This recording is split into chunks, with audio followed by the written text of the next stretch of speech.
Good morning everyone, আশা করি তোমরা অনেক ভালো আছো, সুস্থ আছো। আর ভূমিস লাইফ চ্যানেলে তোমাদের সবাইকে জানাই অনেক অনেক ওয়েলকাম। সকালে উঠে ভিডিও স্টার্ট শুরু করে দিয়েছি আর এখন বাজে 8:22। মানে উঠেছি প্রায় 6:30টার দিকে। তারপরে মেয়েকে তুললাম, ওকে একটু খাওয়ালাম। জানোই তো কত রকমের সমস্যা সৃষ্টি করে ও। তো তারপর একটু বাইরের দিকে চলে এলাম, ভাবলাম একটু ভিডিওটা শ্যুট করে নিই। তো দেখতেই পাচ্ছ আজকের ওয়েদারটা পুরো চারিদিকে সবুজ আর সবুজ। কেমন লাগছে তোমাদের কমেন্ট করো। আর কাল থেকে বৃষ্টি তেমন হয়নি, দুপুরের দিকে একটু রোদ হয়েছিল। তো সেই কারণে সকাল থেকে বৃষ্টি শুরু হয়ে গেছে। একটু আগে একটা ছিটেফোঁটা বর্ষা শুরু হয়েছিল, তারপর আবার কিছুক্ষণের জন্য বন্ধ। আর মেঘের দিকটা তোমাদের ব্যাক ক্যামেরা করে হয়তো দেখাবো, খুব বাজে অবস্থা, ভীষণ।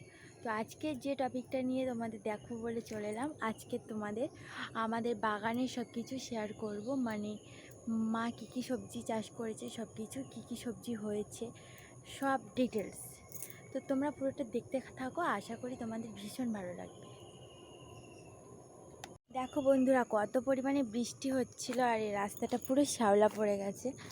আর ওয়েদারটা আজকের পুরো নিঝুম, চারিদিকটা পুরো যেমন অন্ধকারও তেমন, আর খুব যেন একটা মেঘাচ্ছন্ন, খুব একটা বৃষ্টি আসবে এরকম ভাব, তাই না তোমরা বলো? তো চলো তোমাদের রাস্তার দিকের কিছু অবস্থা শেয়ার করি। ফার্স্ট আমাদের বাড়ির সামনের বাগানটা দিয়েই তোমাদের ভিডিওটা মানে শেয়ার করব, কেমন লাগছে কিন্তু প্লিজ জানিও। আমাদের গ্রাম্য পরিবেশের ভিডিও অনেকেই আমাকে পার্সোনালি মেসেজ করে, মানে যাদের সাথে কন্ট্যাক্ট রয়েছে, যে তোমাদের গ্রামের পরিবেশের কিছু ভিডিও দাও। তো ফাইনালি শ্যুট করতে চলে এসেছি। এই যে আমাদের গ্রামের রাস্তা তোমাদের তো দেখিয়েইছি কিছুদিন আগে, দুদিন আগে। এই যে কাদা অবস্থা চারিদিকে। আর ফার্স্ট এটা থেকে শুরু করি, তার আগে ওয়েদারটা দেখে নাও। আকাশের মেঘটা দেখতে পাচ্ছ, পুরো কালো হয়ে আছে, ভীষণ ভীষণ অবস্থা বাজে। এই যে এখানে দেখো কচু বাগান, পুরোটা সব কচু শাক, পুরোটাই কচু শাক হয়ে রয়েছে। এখানে কিছুদিন পর কচুর ফুল হবে, তখন কচুর ফুল তো যেন ঘন্ট করে খুব সুন্দর লাগে। আর এখানে ঢ্যাঁড়স হয়ে গেছে গাছে, দেখতে পাচ্ছ এখানে একটাই ঢ্যাঁড়সের চারা। আর এখানে আবার মান কচু গাছও রয়েছে। এই যে, তো তোমাদের পরের ভিডিওতে আমি পুরো মানে আমাদের বাড়ি যতটা, 1 বিঘে ভিটে বাড়ি, তো এই 1 বিঘাতে যে কটা বাগান রয়েছে পুকুরের ওপাশে, সব কিছু তোমাদের শেয়ার করব। তো চলো ওপাশটাতে যাই এখন। এপাশে সব কচু শাক, কচু শাক সব জায়গায়। এই দেখো এখানে একটা মান কচুর গাছটা বেশ তরতাজা হয়ে উঠেছে। মানে বর্ষার জল পেলে সবাই নতুন নতুন করে প্রাণ ফিরে পায় না, সেটাই আর কি।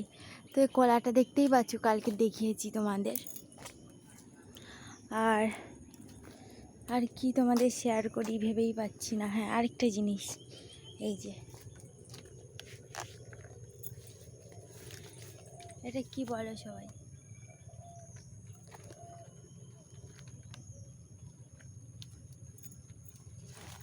আশা করি দেখতে পেয়েছো। দেখো নতুন কুমড়ো হয়েছে, বেশ বড় আছে, কিন্তু এটা এখনো পাকবে, অনেক ঝামেলা আছে এটার পিছনে। এখানে কুমড়োর ফুলও হয়ে আছে। তো অবশেষে বললাম না এক্ষুনি বৃষ্টি হতে পারে, তো বৃষ্টি চলে এসেছে বন্ধুরা। আর কিছু করার নেই, এখন বর্ষাকাল, শ্রাবণ মাস পড়ে গেছে, বৃষ্টি তো হবেই। তবে তোমাদের পরের দিন একটা খুব সুন্দর একটা ভিডিও দেব, আমার সাথে যা যা ঘটে, আমার ইউটিউবে যা যা ভিডিও দেওয়ার সময় প্রবলেম হয় তোমাদের সেটা শেয়ার করব। তবে আজকের না, দেখতেই পাচ্ছ আকাশ জুড়ে প্রচণ্ড মেঘ, প্রচণ্ড, সে মেঘের আর সীমা নেই। আর এখন রান্না করতে যাব, মা এখন মাছ কেটে দিচ্ছে, কিন্তু বৃষ্টিও চলে এসেছে। মা মাছ কাটতে কাটতে আবার উঠে এসেছে। তারপর বৃষ্টি আবার থামতেই মা আবারও বসে গেছে বাইরে। আর আমাদের বাড়ির অনেকগুলো সদস্য রয়েছে, মানুষজন ছাড়াও। এই দেখো এখানে সব চুনো মাছ পাশের বাড়ি থেকে দিয়েছে, সেই মাছগুলোই কাটা চলছে। আর এগুলো সব ভাজা করব পেঁয়াজ রসুন দিয়ে, আলু দিয়ে ঝাক্কাস করে। তাই জন্য মাকে বললাম ঝটপট কেটে দাও, আমি তাড়াতাড়ি করে রান্নার মানে চাল ফালগুলো ধুয়ে নিই। আর এদিকে দেখো আমাদের এটা লাল মুরগি, সবার একটা করে নাম রয়েছে জানো বন্ধুরা। তো আমরা ভীষণ মুরগিকে ইয়ে করি। এই দেখো লাল মুরগি, এটাও ডিম দেয় আমাদের, এই সাদা মুরগিটাও ডিম দেয়, আর এটাও ডিম দেয়। 3টে মুরগি 3টেই ডিম দেয়। আরও মুরগি ছিল যে গেল যে রেমাল ঝড়ে 2টো মুরগি চুরি করে নিয়ে চলে গেছে বন্ধুরা। এটাই হচ্ছে ভীষণ বাজে ব্যাপার। তবে তোমাদের যেটা দেখাবো বলেছিলাম, এই দেখো সেই কুমড়োটা। তো কুমড়োটা কে কে চিনতে পেরেছো কমেন্ট করে জানাও। মানে আমাদের বাড়ি প্রতি বছর 2 থেকে 3টে কুমড়ো অবশ্যই হয় আর কি। আর এখানে পেঁপে গাছে দেখো ফুলটা আসছে, এটা মেয়ে পেঁপে গাছ। মানে এই গাছগুলোতে পেঁপে হয়, আর যেগুলো পুরুষ গাছ হয় সেগুলো খুব একটা পেঁপে হতে চায় না, অনেক লেটে ডাল ভেঙে দিতে হয় তারপরে হয়। আর সবথেকে ভালো খবর এই যে দেখো, এবছর একটু চিচিঙ্গা ধরেছে গাছে। কিন্তু চিচিঙ্গা চাষ অনেক বছর মা করেনি, প্রায় আমি তখন 7-8-এ হয়তো পড়তাম, তখন প্রচুর চিচিঙ্গা হতো বাড়িতে, তখন মনে আছে। কিন্তু তারপর থেকে এত বছর চিচিঙ্গা লাগাইনি। এবছর এই যে চিচিঙ্গা দানা দিয়েছে, আর এই দেখো একটা বড় চিচিঙ্গা হয়েছে, তারপরে ছোট ছোট আবার ছোট ছোট চিচিঙ্গা হয়েছে, একদম ছোট্ট। আর তারপরে মা বিকেলে পেয়ারা নামিয়ে চলে এসেছে বন্ধুরা। এই পেয়ারাগুলো কালকের বাবার জন্য নিয়ে যাবে, মানে মামার বাড়ি যাবে কালকেরে ডাক্তার দেখাতে, ডক্টরের কাছে। তবে বাবা খুব অসুস্থ, তোমাদের হয়তো ভিডিওতে শেয়ার করেছিলাম। সেই কারণেই বাবাকে ডাক্তার দেখাতে নিয়ে যাওয়া হচ্ছে, ভীষণ অসুস্থ। আর এই পেয়ারাগুলো গাছে প্রায় পেকে পচেও যাচ্ছে, কিন্তু খাওয়ার মতো কেউ নেই। প্রচণ্ড মিষ্টি, কিন্তু পোকা লেগে যাচ্ছে। আর এমনিতেই মন মেজাজ এখন ভীষণ খারাপ, আমার ভয়েস দেখেই বুঝতে পারছো। হয়তো সবার সামনে হাসি মুখটা দেখালেও কি হবে, মন মেজাজ ভীষণ খারাপ। আমার মেয়ের অবস্থাটা দেখে বুঝতেই পারছো ও কতটা খুশি হয়েছে পেয়ারাগুলো দেখে। তবে আজকের ব্লগ এই পর্যন্ত। কেমন লাগলো বন্ধুরা জানিও। আর এখন একটা পেয়ারা খাবো, মা বললো যে পেয়ারাগুলো নষ্ট করিস না, কষ্ট করে পেরে আনলাম গাছ থেকে, তো খেয়েই শেষ কর। তো অবশ্যই একটা খাবো। তবে আজকে রান্নাবান্না এই যে দেখো সব নিরামিষের উপর দিয়ে হয়েছে। দুপুরে যখন মাছ হয়েছিল, কুঁদলি, বেগুন, আলু, বরবটি দিয়ে একদম ভাজা ভাজা করে দিয়েছে, আর এখানে একটু সয়াবিনের ঝোল করেছি।